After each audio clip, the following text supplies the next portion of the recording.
Good morning friends.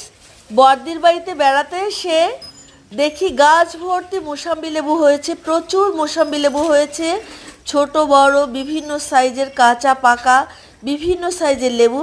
আর এত সুন্দর লেবু দেখে আমি ভিডিওটা না তৈরি করে পারলাম না, তোমাদের সাথে শেয়ার না করে পারলাম না।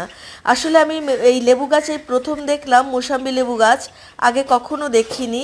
তাই ভাবলাম তোমরাও তো আমার মতো অনেকে আছো, হয়তো বা লেবু গাছ এরকম গাছে ঝুলছে মোসাম্বি লেবু, এটা হয়তো অনেকেই দেখোনি। তাই তোমাদের সাথে একটু শেয়ার করছি এই মোসাম্বি লেবুর গাছটা, গাছ ভর্তি মোসাম্বি লেবু। আর দেখো আমি গাছ থেকে লেবুগুলো ছিঁড়ছি, কি সুন্দর, এত সুন্দর পাকা পাকা লেবু না ছিঁড়ে কি পারা যায়? আর লেবু ছেঁড়ার আনন্দটাও তোমাদের সাথে ভাগ করে নিলাম। আর এত সুন্দর লাগছে না গাছ ভর্তি লেবু দেখে, আমি মুগ্ধ হয়ে যাচ্ছি। এই প্রথম দেখলাম আমি এত সুন্দর লেবু।